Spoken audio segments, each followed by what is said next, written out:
दलितों का राजनीतिक मूवमेंट खुद फेल हो गया तो उसका कर्ज मैं क्यों भुगतू भाई? क्यों भुगतू भाई, ये बताओ। दलितों के नेता हताश हैं, दलितों का सामाजिक मूवमेंट कहीं हताश नहीं है। पूरी दुनिया इसके ऊपर रिसर्च कर रही है। पूरी दुनिया की ये रिसर्च है कि दुनिया की तमाम विचारधाराएं जो विपरीत परिस्थितियों में कहीं ना कहीं दम तोड़ रही है। आखिर अम्बेडकर विचारधारा, अगर दलितों की विचारधारा ये आगे क्यों बढ़ रही है? इसका मतलब आशावादी विचारधारा है, इसका मतलब उसमें आशाएं हैं। तो नेताओं की निराशा हम क्यों झेलेंगे? आपको वोट चाहिए, हमने वोट दिया।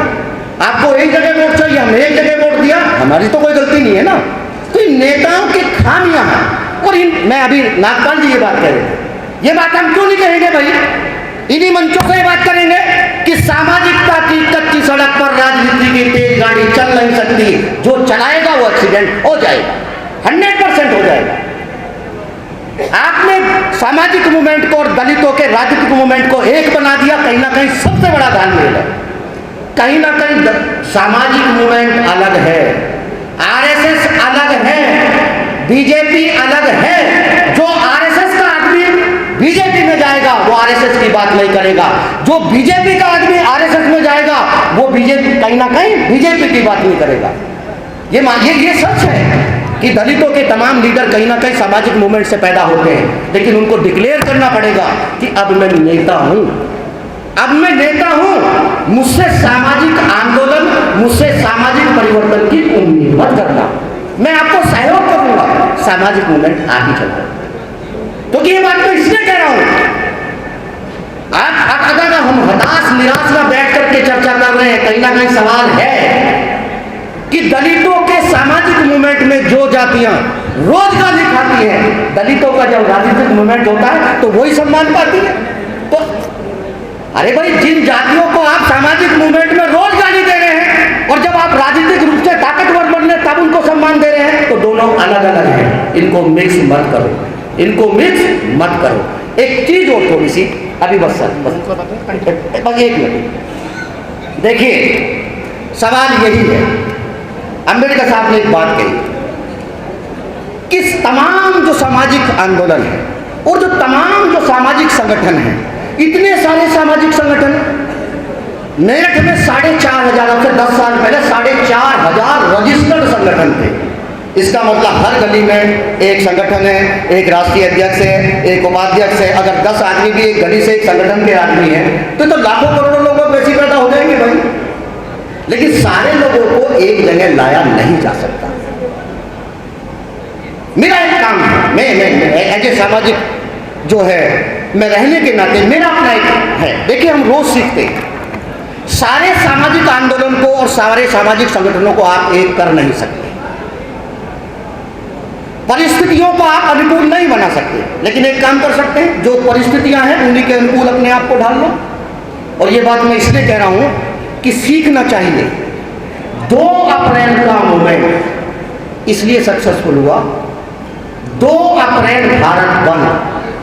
अगर उसके अंदर किसी संगठन का नाम होता, अगर उसके अंदर कोई जगह का नाम होता, तो दुनिया की कोई ताकत नहीं थी कि 2 अप्रैल का दलित मूवमेंट पनप जाता। लोग यही पूछते रह गए कि ये संगठन कौन है, अरे इसे चलाने वाले कौन है। अच्छा, ये जगह है, अगर मेरठ में होगा तो दिमाग लगाएंगे कि ये कहीं ना कहीं सतीश ने तो नहीं कर दिया ये काम। अगर दिल्ली में होगा तो डॉक्टर राजकुमार जी ने तो नहीं कर दिया काम। ना ना ना ना, गड़बड़ हो जाएगी, गड़बड़ हो जाएगी, गड़बड़ हो जाएगी। तो लोग जो है झंडा लेकर के निकले और झंडे लेकर के इस उम्मीद में निकले कि ये मेरे झंडे के नीचे प्रोग्राम है और दलित मूवमेंट कहीं ना कहीं होगी। एक छोटी सी बात आपको कहना चाहता हूं कि सर, संगठन ना बना करके अब हम विचारों की बात करते हैं।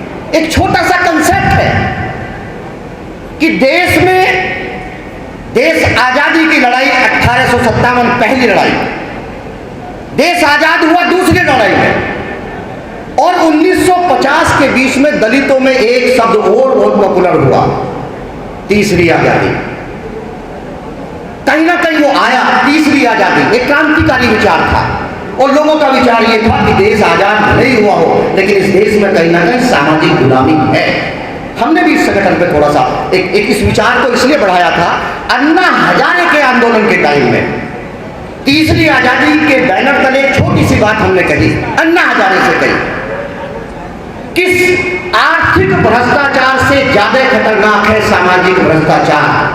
अगर आप आर्थिक भ्रष्टाचार की बात करते हैं तो सामाजिक भ्रष्टाचार की बात कौन करेगा? इसलिए तीसरी आजादी आपसे ये मांग करती है कि अन्ना हजारे जी, आप आर्थिक भ्रष्टाचार के साथ साथ इस देश से सामाजिक भ्रष्टाचार भी खत्म करो। आज हमारे पास वो कहीं ना कहीं समय है।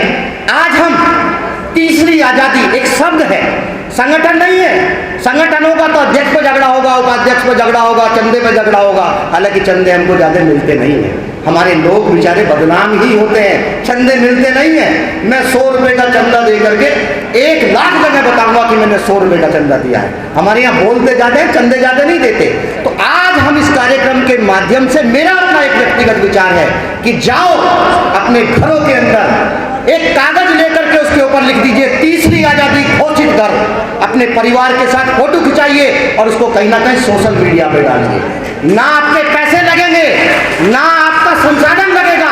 एक जगह आप रोज, अरे भाई सुबह गुड मॉर्निंग करते हो ना, सुबह फूल भेजते हो ना, सुबह चाय का कप भेजते हो ना, अपने घर के बाहर किसी पेंटर को बुलाने की जरूरत नहीं है, कागज के ऊपर लिख दीजिए तीसरी आजादी घोषित कर। जिस दिन इस देश में गांव के बाहर लिख दीजिए एक बोर्ड, तीसरी आजादी घोषित गांव, तीसरी आजादी घोषित वार्ड। देश की बात नहीं कर रहा हूं, अभी तो कस्बे तक काम करना है। इस देश में जिस दिन 2 लाख पोस्ट एक दिन में डली, किसी का कोई संसाधन नहीं जा रहे, किसी की कहीं ऊर्जा खराब नहीं हो रही, एक विचार पनप सकता है। एक विचार अगर पनपेगा तो कहीं ना कहीं इस देश में एक व्यवस्था परिवर्तन की बात होगी। और एक बात और, सामाजिक अत्याचार का हल कहीं ना कहीं राजनीति नहीं है। राजनीति में आप ताकतवर नहीं है, हाँ है राजनीति, लेकिन राजनीतिक ताकत है नहीं ना। आपकी एकता, जब आप इकट्ठा होंगे, अभी कहा था कि 1 मिनट की बात कर रहे हो, देखिए अकड़ बहुत है, दलित में अकड़ बहुत है। दलित अगर यहाँ बैठा तो अपनी अकड़ाहट है, उसकी आवाज में धमक है, उसके पास सवाल है। बीजेपी मुस्लिम से नहीं डरती, ये बता दूं आपको। आपको मालूम है ये लुका छुपी का खेल चल रहा है, वो इल्झा कर रखना चाहती। उसको मालूम है कि तुझसे अगर कोई टकराएगा तो दलित ही टकराएगा। दलित और मुसलमान का नंबर चेंज होता है, ये हमको मालूम है। दलित और मुसलमान का नंबर चेंज होता है। आज मुसलमान टारगेट पे है तो कल दलित 2 नंबर पे हो जाएगा। जिस दिन वो मारते मारते मुसलमान को थक जाएगा, उस दिन कहीं ना कहीं दलित को लेकर के आएगा, ये हमको मालूम है।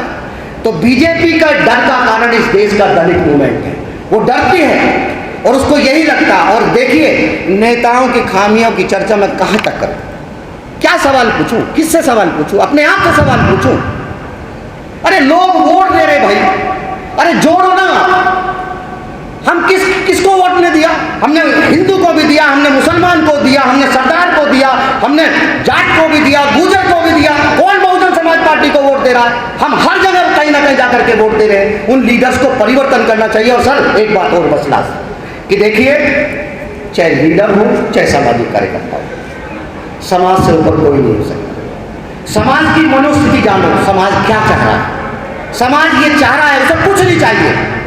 किसी दलित के जीवन में नेता बनने से 2 या 4 लोगों के जीवन में परिवर्तन आया, किसी के जीवन में कोई परिवर्तन नहीं आया। एजुकेशन है, शिक्षा है, बाबा साहब ने कहा खाली पेट रहो, खाली पेट रहो, एजुकेशन ले लो। मैं भी एजुकेशन की वजह से बोल रहा हूँ। मेरे पिता भी मजदूर है ना, अनस्किल्ड लेबर होता है ना, कहीं पत्थर तोड़ता हुआ होता है ना। एजुकेशन नहीं, कहीं ना कहीं यहाँ बोलने का मौका मिल गया।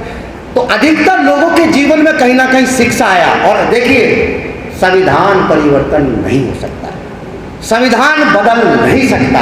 किसी की औकात नहीं है कि जो संविधान को बदल दे। संविधान इस देश के बाबा साहब ने लिखा है, उनको मालूम है कि 200 साल बाद इस देश की क्या परिस्थितियां रहेंगी, और इस देश में संविधान कोई नहीं बदल सकता। इसलिए जितना मौका हो सके हमको 2 पीढ़ी और चाहिए। हमारी 2 पीढ़ी अगर और निकल जाए, 2 पीढ़ी को अगर नौकरी कहीं ना कहीं मिल जाए, उनको संसाधन मिल जाए, तो दलित इस देश की सबसे रिफाइंड लोग होंगे। खूबसूरत होते हैं, वो सुंदर होते हैं। मैं तो एक दिन कहा था कि जी आपने बचपन में बड़े बादाम खाए होंगे, इसलिए आपका दिमाग बड़ा तेज होता है। मैंने कहा बादाम खाने से दिमाग नहीं चलता, ठोकर खाने से दिमाग चलते हैं। ठोकर तो हम खाते हैं ना।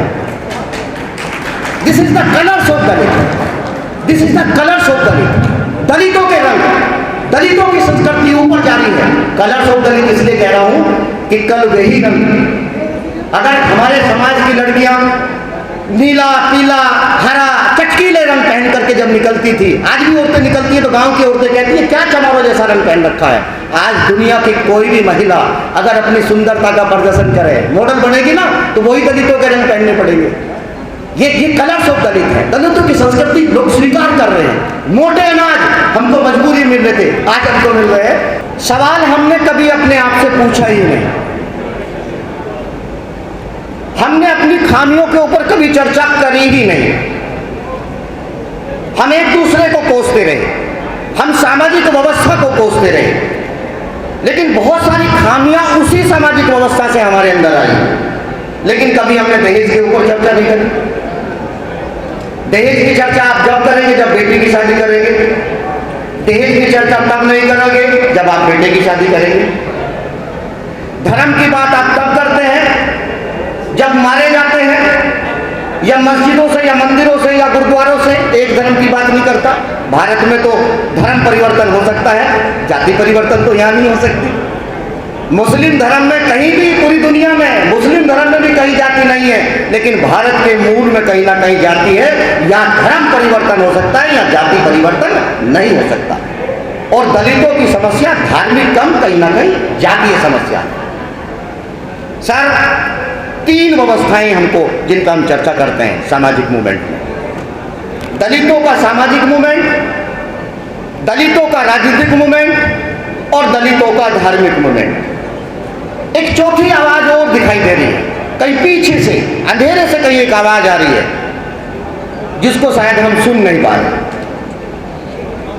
या तो हमारा जो रिजिडनेस है, जो कठोरता है, क्योंकि लगभग यहाँ 50 साल की एज के ही एवरेज लोग हैं, और 50 साल की एज में बहुत ज़्यादा परिवर्तन हम कर नहीं पाते। ना खान पान में परिवर्तन कर पाते हैं, ना सोच में परिवर्तन कर पाते हैं।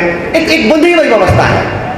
लेकिन दलितों की एक 18 साल की भी यूथ है, एक यंग जनरेशन भी है जो शायद गरीबी में नहीं पड़ी, उसके पास रोटी कोई बहुत बड़ी समस्या नहीं है, उसको कहीं ना कहीं एजुकेशन भी मिल रही है, उसके पास टीवी भी है, उसके पास तमाम ग्लोबल मीडिया भी है, उसके पास कुछ इंफॉर्मेशन हारी है। उसकी बात भी सुनिए, वो क्या कहता है। उसको लगता है कि दलितों की सांस्कृतिक आंदोलन की बात करनी चाहिए। जाति हम मिटा नहीं पाएंगे, दलित के छोड़ने से जाति खत्म नहीं होगी। जाति तब खत्म होगी जो जातीय व्यवस्था के उछले पायदान के ऊपर बैठा है। दलितों को एक मौका दिया कि दलितों ने जाति उन्होंने छोड़ी नहीं, लेकिन उसने अपनी जाति को मजबूत किया। अगर दलितों के मूवमेंट के अंदर से द ग्रेट चमार, द ग्रेट जाटव या कोई और ग्रेट की बात आता है, ग्रेट महान की बात आ रही है, तो कहीं ना कहीं दलित उस जाति को स्वीकार कर रहा है। आप उसे नकारो मत, आपकी ताकत बन जाएगी। धार्मिक आंदोलन की जहां तक हम बात करते हैं, ये सच है, मैं सवाल नहीं उठाऊंगा, ये मेरे व्यक्तिगत विचार है। किसी को बुरा लगे तो माफी भी यही कहने मांग रहा। आप मुझे ये बताइए, हर गांव में एक पढ़ा लिखा आदमी, हर मोहल्ले में एक पढ़ा लिखा आदमी जो रिटायर भी हो सकता है, कहीं ना कहीं भगवान बुद्ध के अनुयायी हैं, अक्सर उनके मोहल्ले से विवाद है,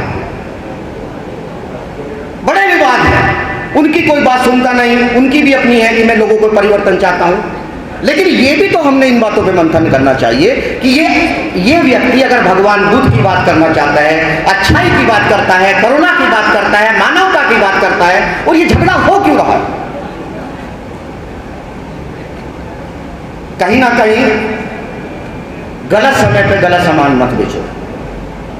राजनीति हो या समाज सेवा हो या कुछ भी हो, दुनिया एक बाजार है, बाजार के रूप में स्वीकार करो। जो वहाँ की आवाज़ है उसके हिसाब से तय करो। विज्ञान के युग में धर्म की चूरण बांटना, लोगों का पेट खराब होने की संभावना है। धर्म उतना रखो जितने की आवश्यकता है, मानवता उतनी रखो जितनी मानवता की बात है। बाबा साहब, एक हमारे पास एक धर्म भी है, सांस्कृतिक ज्ञान भी है, सब कुछ है ना। 3 शब्द इस देश की आज़ादी के बाद मुझे बड़े पॉपुलर नजर आए। जय भीम, दलित।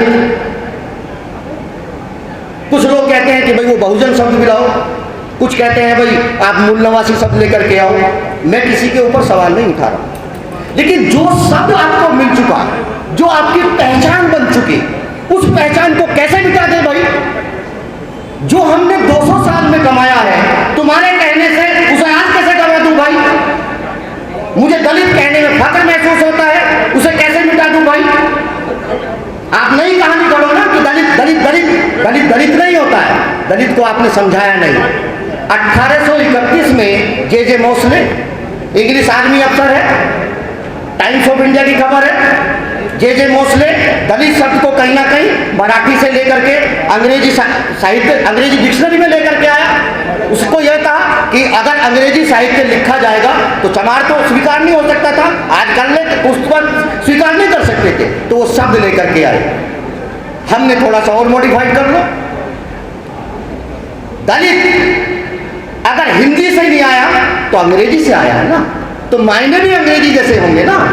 द लिट, लिट माने जलना, जलने का मतलब है उजाला, यानी कि वे लोग जो अंधेरे से उजाले की तरफ चले गए वो दलित होंगे, और जो अभी अंधेरे में है वो कहीं ना कहीं कहाँ दलित हो नहीं सकते। तो ये शब्द है सर।